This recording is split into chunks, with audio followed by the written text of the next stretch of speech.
Vamos a acercarnos a esa convocatoria de proyectos de I+D, que de nuevo va a ser Uxue Itoiz quien nos dé las primeras claves para luego ya sí ponerle el rostro con 3 testimonios. Así que le escuchamos de nuevo. Muchas gracias a todos los participantes de la mesa. Un placer haberos podido tener como ponentes y que seáis y que habléis de los proyectos estratégicos en los que estáis participando o habéis participado.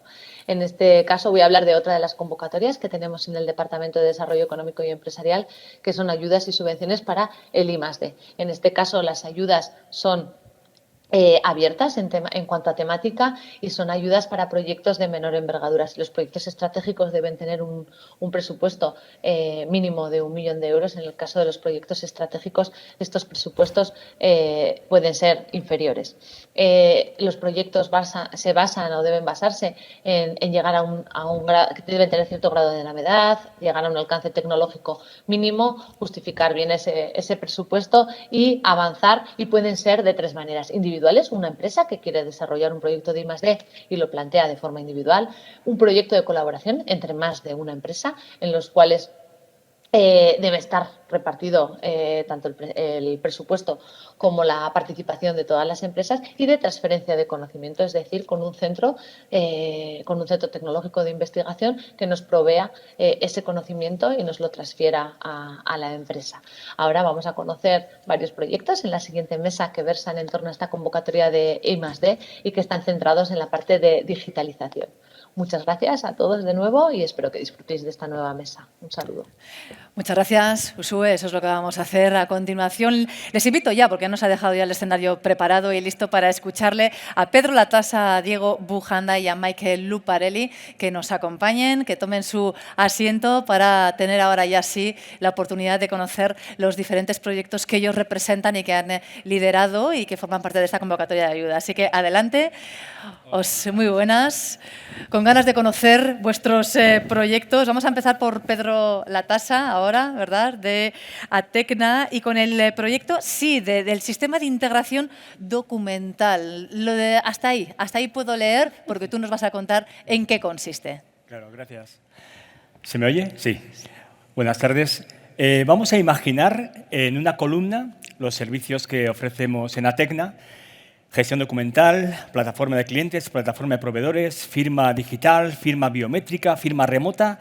Y en otra columna, los software que tienen las empresas. Normalmente puede ser un ERP, un CRM, un vertical de recursos humanos, vertical de PRL. Hay diferentes software. Entonces ya tenemos 2 columnas. Y ahora imaginemos que el ERP se va a conectar a todos los servicios que hemos comentado antes, y el CRM se va a conectar a todos los servicios que hemos comentado. Así vamos bajando y nos encontramos con una especie de telaraña de interconexiones que tenemos entre todos los software y que hay que gestionar. Lo que hemos hecho con el SID es poner un elemento en medio, un orquestador, que lo que va a hacer es permitir que la interoperabilidad entre todos los elementos sea muy sencilla. Tenemos un elemento que unifica esta conexión y tenemos varios beneficios. El primero es el control. Podemos decidir que un software se conecte o no se conecte a ese sistema. Podemos abrir una puerta o cerrar otra. Y podemos hacer que sea mucho más eficiente la integración de todos los software, porque no necesitamos que todos los fabricantes deban invertir un conjunto de jornadas para integrar con los servicios ofertados. Simplemente se hace una llamada a ese sistema SID y el sistema hará las tareas que debe hacer y devolverá un resultado al software que se lo ha solicitado. Es un interconectador, por lo que veo, políglota, sí, y que une lenguajes y elimina barreras, entonces. Exactamente. Un facilitador, podemos decir, y orquestador, en cuanto a que es capaz de realizar esta gestión de todas las peticiones. Claro, pero ahora, Pedro, casi todos los softwares permiten integración. ¿Cuál es la diferencia que vosotros aportáis ahora con este sistema? Muy cierto, porque ahora hablar de un software que no se integre prácticamente es estar aislado del mundo. Sí. Una de las diferencias principales, y es el motivo más innovador en el proceso, ha sido evitar lógica de negocio a todos estos software. El SID es el que se va a ocupar de todo y ahora explico tareas. Hasta ahora he explicado bloques. Gestión documental, hay tareas. Archivado de la documentación, consulta de la documentación, actualización de índices, modificación de datos. La firma digital, acceso al certificado, estado de revocación del certificado, aplicación de la firma o autenticación, firma remota, pues envío del código OTP, un montón de tareas. Cada una de ellas está separada. El ERP no tiene que saber nada de estas tareas. El ERP va a decir, ¿qué necesito? Un contrato de recursos humanos. SID, te envío un contrato de recursos humanos. Haz lo que debas hacer y me devuelves el proceso final.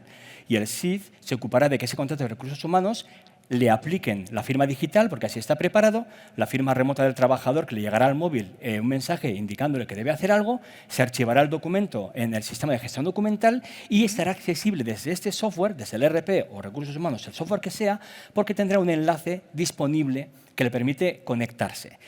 Volvemos a beneficios. Toda la información es coherente e íntegra. La información que tenemos en los diferentes entornos es coherente con lo que tenemos en la gestión documental o en las plataformas diferentes.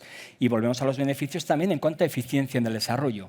No debe preocuparse el ERP de definir qué pasa con el documento, solo le hace una petición y el CID le devolverá el resultado. ¿Y qué evoluciones ha sufrido todo este proyecto desde que se inició hasta el instante actual? Pues claro, como han comentado, ¿no?, en la parte de robótica, pero todo esto cambia, ¿no? Empiezas con una idea muy clara.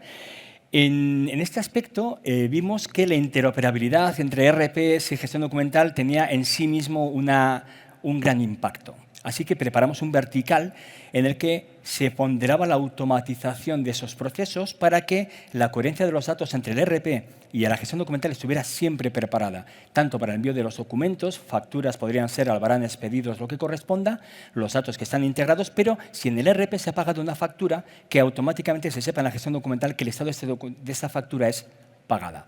Esa coherencia hace que el usuario pueda trabajar de un modo muy sencillo y no debe estar preocupado de conocer dos herramientas. Trabaja en el ERP y pasan cosas en el ERP que luego se entera la gestión documental. Entonces, ese ha sido un vertical propio y otro hicimos de validación de información. Veíamos que, claro, todo lo que ha hablado de la gestión documental, muchos índices, mucha información, y aparece el cotejo o necesidad de saber que el dato que tengo ahí, un certificado, es válido con respecto a unas necesidades que me han planteado. Así que el sistema es capaz de evaluar el dato, indicar la corrección o no del mismo, aportar algún mensaje de aviso, error, gestión de este mismo dato y volvemos a la parte de coherencia e integridad.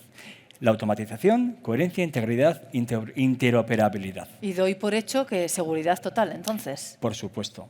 Es que ya hoy hablar de que la seguridad es un valor es un básico.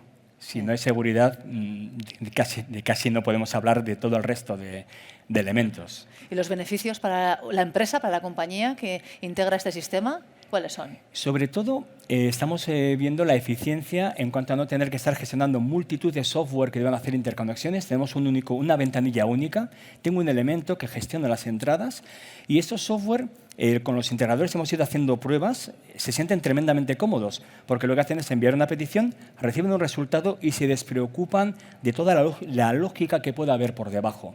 Porque en otras experiencias de integración les dicen, puedes integrarte a esto, fantástico, y te dan una lista de servicios web o de sistemas de integración que tienen que estudiársela, entenderlo y hacer bien. Y esto genera normalmente errores, prueba-error. En este caso, disminuimos los errores, dado que solo envían al SID la petición, el SID les devuelve el resultado y son agnósticos. No les importa lo que ha pasado por ahí. Reciben un resultado final. Pura fe, sin ver lo que pasa. Están informados, cierto, están informados en todo momento, es trazable. Claro, el ERP que envía algo, la fe está muy bien, pero un poquito con hechos. Entonces, sí que saben qué está pasando con el documento, por supuesto. Pues Pedro Latasa, muchísimas gracias por habernos contado por dónde va el documento, por dónde llega y sobre todo pues, todas estas ventajas del proyecto SID que estáis ahora implantando y desarrollando de esta manera. Muchísimas gracias. A vosotros.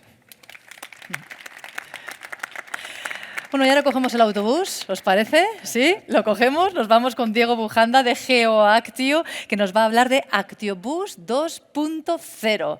¿Qué es? ¿En qué consiste? ¿Qué es? Bueno, nosotros en GeoActio llevamos en los últimos años poniendo el foco en promover este nuevo paradigma de movilidad como servicio y estamos trabajando en un ecosistema de soluciones relacionadas con la movilidad inteligente, por eso lo de 2.0, porque hemos tenido algún otro proyecto de forma previa ya en este sector. Y en concreto, ActioBus 2.0 es un proyecto que está enfocado en la creación de una plataforma de predicción de ocupaciones en transporte público basada en métodos Deep Learning. Un poco el objetivo era que los usuarios de los servicios de transporte público podamos ver el gran nivel de ocupación que va a tener el autobús cuando llega a nuestra parada, con el objetivo de buscar que se elimine la demanda en los servicios de transporte público y que se haga un uso más escalonado de los mismos, ¿no? Cuando nació el proyecto, la idea está muy enfocada a la comodidad del usuario. En épocas prepandémicas, con la llegada de la pandemia, pues ya no solo es una cuestión de comodidad, sino de seguridad, ¿no? De tratar de evitar cuando el autobús va lleno, ¿no? Para viajar de una manera más tranquila a todos los usuarios, ¿no? Entonces, empezamos a trabajar pensando muy centrados en el usuario y también en ofrecer ese tipo de informaciones también a los operadores de transporte o a la administración pública, ¿no?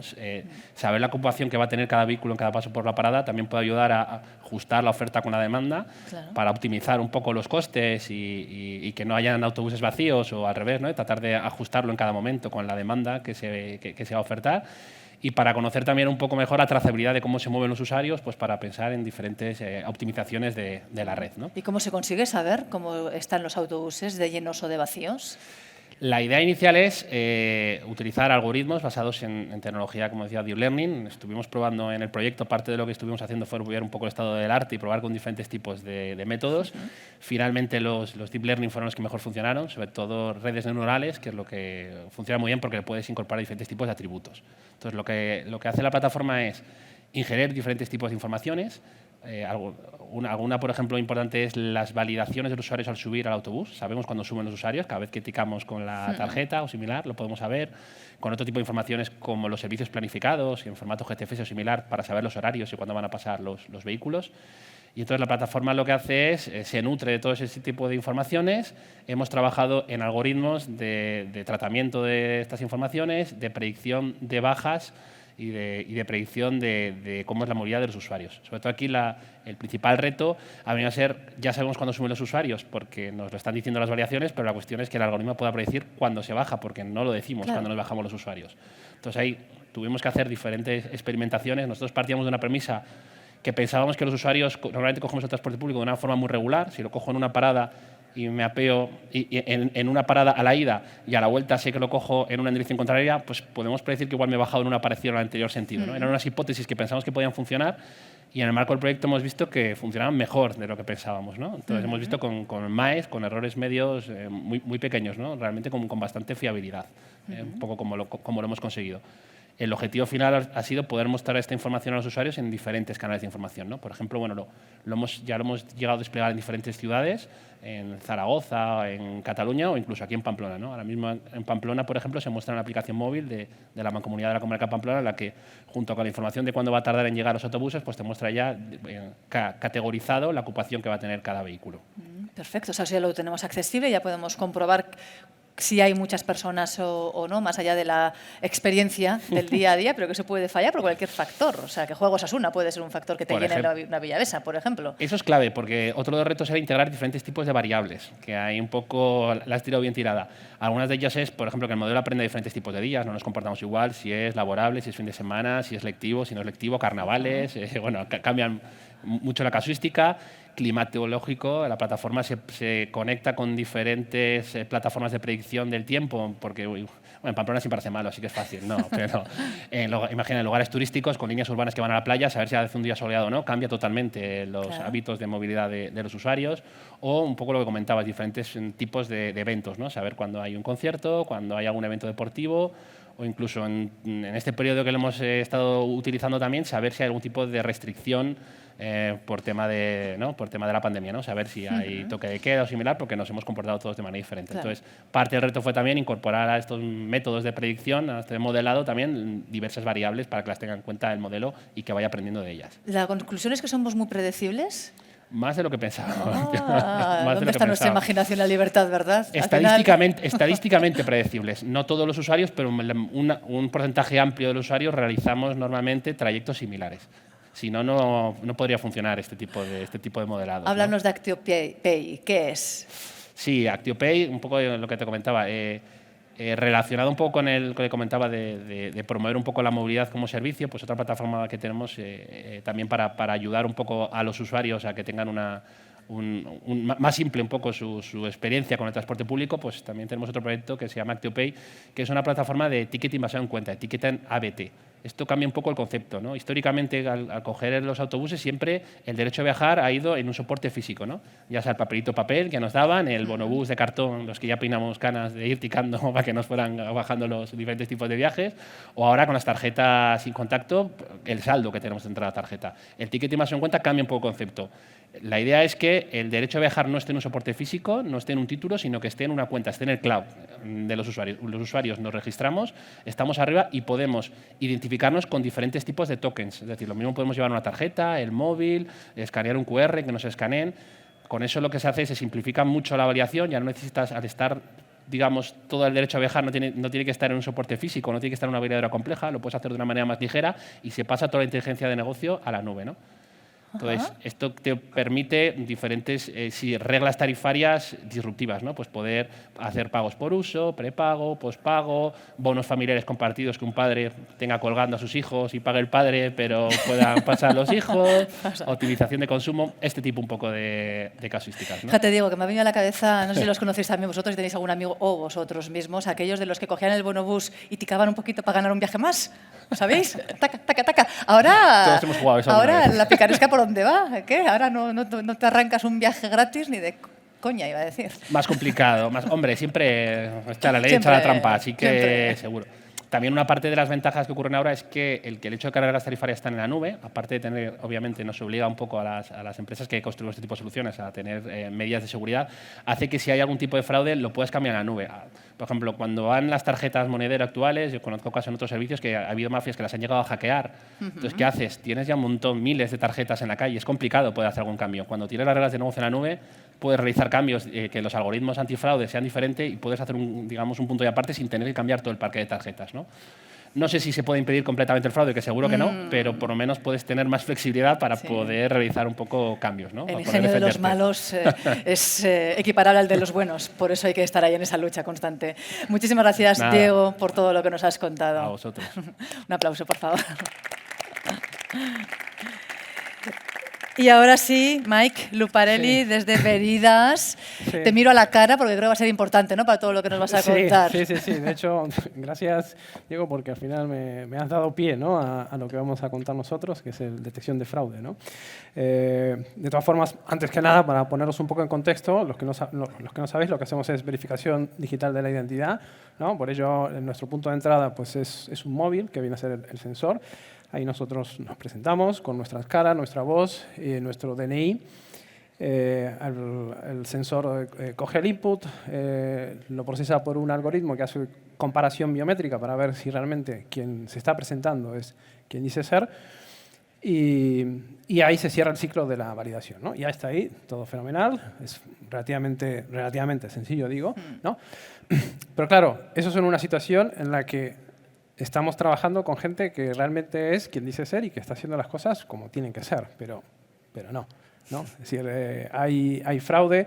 Nosotros trabajamos con banca, con seguros, con empresas en las que el fraude es muy significativo y el riesgo de asumir ese ataque pues es muy significativo, con lo cual para nosotros el trabajar sobre técnicas de anti-spoofing, así es como se llama en estado del arte, ¿no?, antifraude, es fundamental, ¿no? Entonces, los proyectos en los que estuvimos trabajando en I+D estuvieron alineados en ese sentido, ¿no? Es decir, detección de fraude. Para ello hemos apuntado siempre en utilizar algoritmos de deep learning, ¿no? Y nos hemos centrado por un lado, en documento, ¿no? Cuando hacéis una captura de un documento, una de las cosas que se hacen es, por un lado, se captura y se recorta la imagen de la cara, ¿no?, para hacer luego la comparación biométrica. Ese es uno de los pasos. El otro paso es la lectura del texto, lo que se llama el OCR, ¿no? Y luego la comprobación de que ese documento es original, ¿no? Luego, cuando hacemos la captura del selfie, que es la que luego utilizamos para compararla con la foto del DNI, ¿no? Ahí hemos trabajado sobre tres líneas, ¿no? Por un lado, el comprobar que las letras que aparecen en el DNI no han sido manipuladas, ¿no? Y en este caso, pues, por ejemplo, hay una zona del DNI que tiene lo que se llama el MRZ, ¿no?, que tiene un font, un tipo de letra que es muy específico y que entonces si lo manipulas, o sea, si tú, por ejemplo, haces una manipulación y quieres cambiar el nombre del DNI y cambias el MRZ, Si no utilizas el font adecuado, pues lo podemos detectar, ¿no? Entonces, uno de los algoritmos lo que hacía era detectar que esa A fuese o no fuese el font que debía ser, ¿no? Luego, en otro caso, hemos trabajado sobre la imagen propiamente del documento, ¿no? Cuando se hace la captura, se hace una serie de, digamos, los móviles o incluso los ordenadores, pues se hace algún tipo de procesamiento, ¿no? Cuando se alteran esas imágenes, queda algún tipo de huella. De hecho, es el precursor, esa huella que queda en las imágenes es el precursor de lo que hoy se utiliza para detectar los deepfakes, ¿no? En ese momento, cuando lo hemos planteado, todavía no estaba el deepfakes digamos, en auge, pero en ese caso sí éramos conscientes de que el hecho de manipular una imagen pues genera una huella. Entonces, al haber una huella, eso equivale a un patrón. Si tengo patrón, pues soy capaz de detectarlo utilizando algún modelo de Deep Learning, ¿no? Entonces, ese es otro de los mecanismos que hemos empleado para detectar fraude en documento. Y luego en la cara, ¿no? En la imagen, pensad vosotros que el proceso de onboarding y de autenticación es desasistido, ¿no? Es decir, yo no estoy delante de nadie, sino que directamente estoy delante de un móvil, ¿no? De manera remota. Y claro, si yo me presento al banco, por ejemplo, y me pongo delante una careta impresa en un papel, obviamente nadie me va a hacer caso y van a decir, esto es raro, ¿no? Es decir, o entro así ¿sabes? Con el móvil, con la cara de, no sé, de Tom Cruise, ¿no? Que lo suelen utilizar para deepfakes, ¿no? Bueno, pues claro, pero cuando estoy en un sitio privado, en mi casa, pues puedo hacer eso, ¿no? Entonces, el ataque más típico, por lo menos antes, era el de ataque de presentación, ¿no? Frente al sensor, tú presentas una foto de quien quieres impersonar o bien un móvil, es decir, foto impresa o la foto proyectada en un móvil, y te intentas pasar por esa persona. Pues hemos diseñado algoritmos que lo que hacen es detectar ese tipo de ataque, detectan las características propias de una imagen impresa en color, de hecho, imagen con profundidad, de los ataques a pantallas, porque las pantallas también tienen ese patrón que nos permiten distinguir entre una imagen real versus una imagen que está proyectada en pantalla.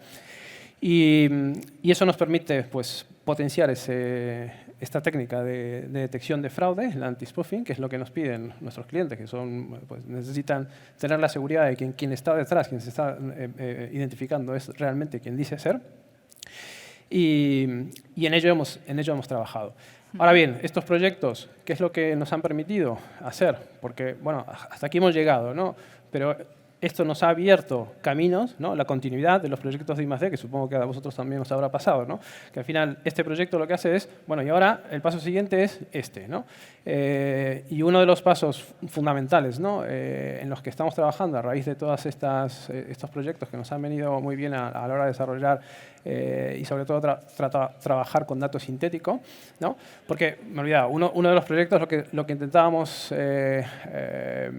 digamos, detectar es, pensad que en datos de producción, o por lo menos en datos, el input que nosotros tenemos para entrenar los algoritmos, la mayoría son reales, son muy pocos ataques, ¿no? Entonces, tú para generar esos ataques, si poder entrenar un algoritmo con una base de datos que esté balanceada, pues tienes que generar muchísimo input, ¿no?